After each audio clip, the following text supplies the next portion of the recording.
Good afternoon. I am Stefan Klietsch, and I am the Libertarian candidate for Renfrew-Nipissing-Pembroke. This is actually my third time seeking office in Renfrew County. I was previously the Green Party candidate in the 2015 federal election, and I unsuccessfully sought the nomination of the Green Party of Ontario last year. But last year I was expelled from the Green Party for respectfully persisting in disagreements with Elizabeth May. Not the fault of Ian or any local Greens, but for years I've been planning to run in each and every federal election in this riding until I someday become elected.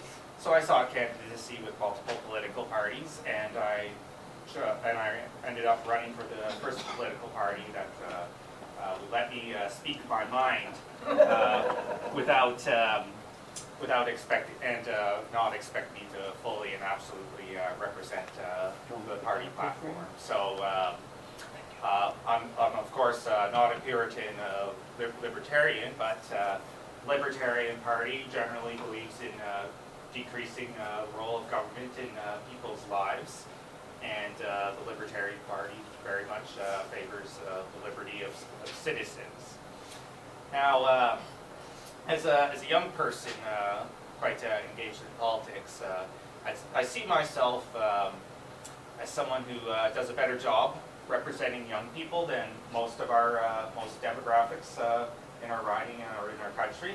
That being said, I think if we were to make our political and our economic system less biased against our youth than it is, then I believe that in the long run, all Canadian citizens and all citizens of this riding, including people like yourselves, will all benefit from increased shared prosperity.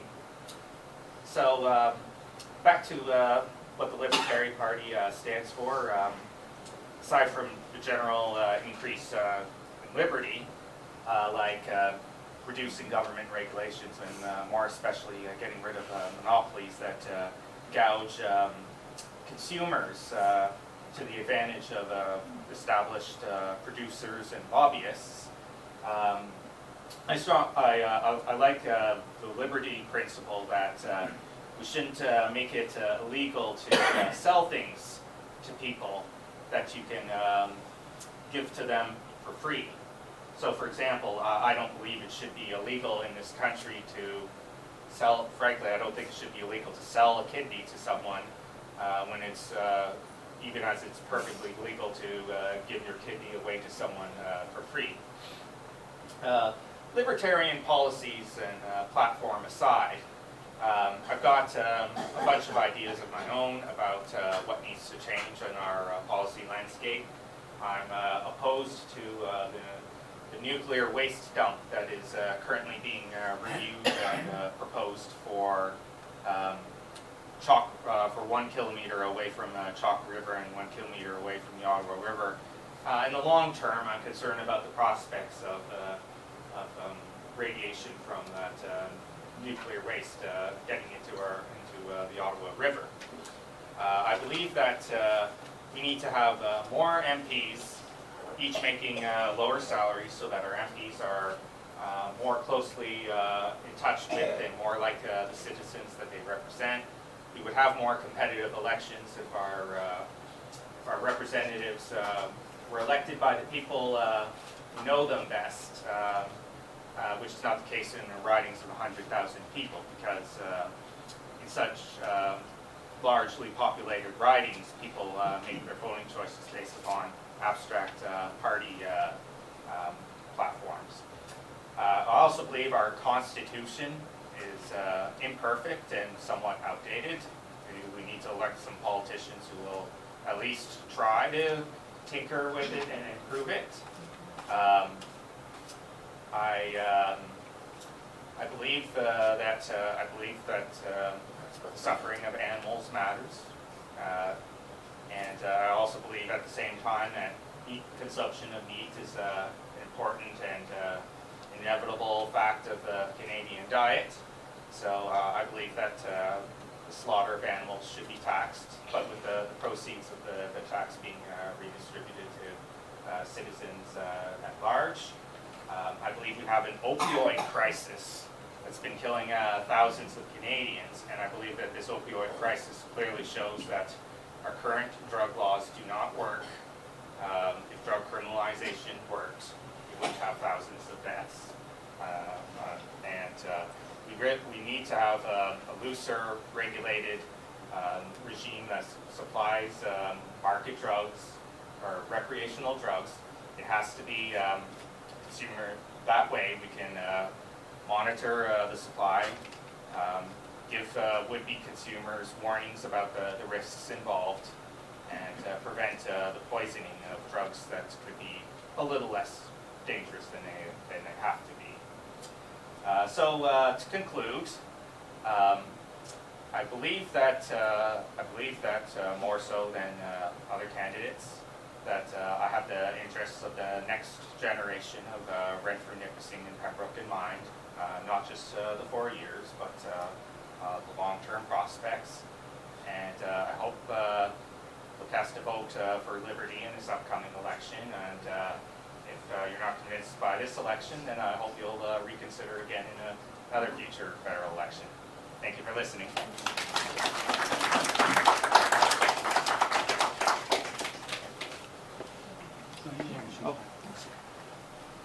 Hello, everyone.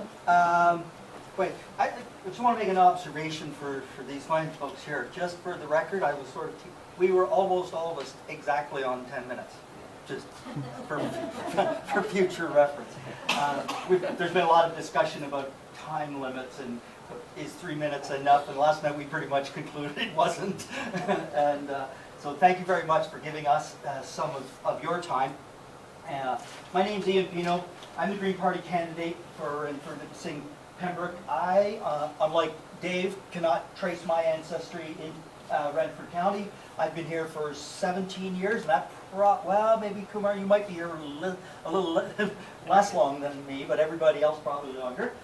My ancestry goes back to the East Coast, Acadian French. But I moved here to take a job at Algonquin College, and I'm a full-time faculty professor at Algonquin College in Pembroke, and Pembroke has been very good to me. The entire valley has been very good to me, and it does remind me a lot of the East Coast and the values that happen there, so it's really good. The other thing that I've come to know in the few weeks we've all been stomping around and running into each other is that these folks are all success stories in their own right. And you gave a great little summary of your successes and values and business acumen and military, and Kumar, you guys, and well, Stefan's too young still to have been super successful, but he's working on it. And that's one of the things that I want to bring to the table around, if elected, not going off to Ottawa and being just the Green Party person, but coming back to the riding and having, I'll call them advisory committees for lack of a better word, around specific topics, industry sectors, so agriculture, which is obviously important, forestry, business, and having, even though I might be the elected person representing, having citizens and other people who are politically involved and business involved and industry involved, and have those groups sort of driving the bus in a sense in terms of what goes back to Ottawa. So I'll take a few minutes and sort of outline the ABCs of the Green Party of Canada for you.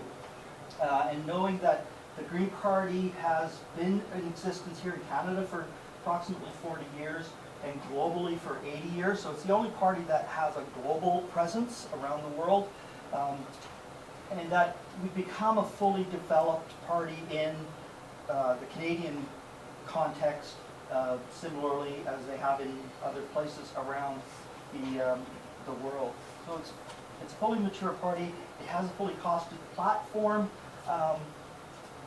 and we're asking for people's votes, knowing that we can use those votes and govern responsibly from that platform. Now, prior to getting into some of that, I do want to address a little bit of the elephant in the room, or not in the room as it might stand, and just put out a warning to you when you go into the ballot box. So what you see here is 5 people speaking to you today. Just so you know, on the ballot, when you go in behind the little box, there is a list of 10 people on the ballot, the most ever in Renfrew County. Would that be a correct? And maybe you know best, yeah? That'll be correct. And I think that's a great thing. It means lots of people are engaged, and you all have lots of choices. So that, I think, is important to know.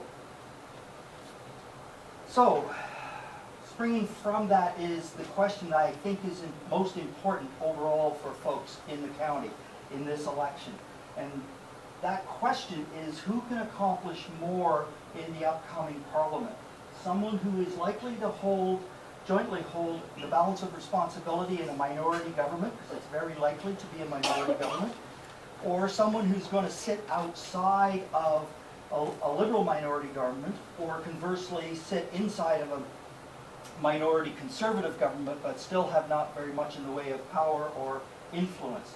So having someone there who is part of a coalition or a group, Greens, NDP, some sort of small group that will eventually or likely hold balance of responsibility is a consideration for people in the riding at this point in time.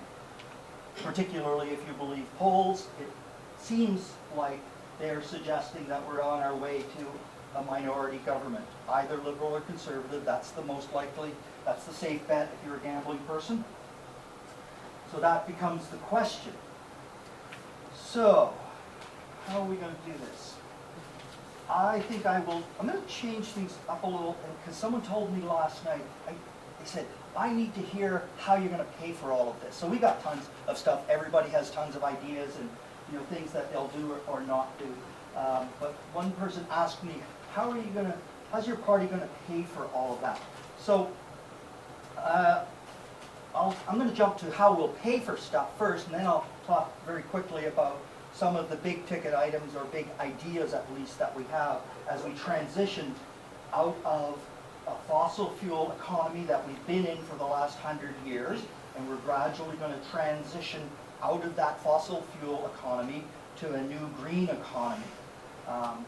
So some of the ways that you work at paying for that is finding efficiencies, and everybody's mentioned that. So here's a few of the specifics where we think we can find multi-billions of dollars that are low-hanging fruit that we can gather in to help pay for some of those transitions for folks. So there's tax loopholes that have been created over the past 50, 60, 100 years that are usually only taken advantage of by uber wealthy people. So close those tax loopholes, which benefit primarily the wealthy. We end the concept of offshore tax dodges by taxing funds that are placed or hidden in offshore havens. Companies like Google, Netflix, all of the big telecommunications, e-commerce companies, they work and sell us stuff in Canada and harvest our natural resources. And by natural resources now I mean our data and our information, not our trees and our mining minerals, but our data. So they're gaining all that stuff, but they don't really at this point pay any taxes. Our tax laws have not caught up to the modern economy, so there's another bunch of billions of dollars that we can generate to go to pay for affordable housing and seniors care and health care. Our banks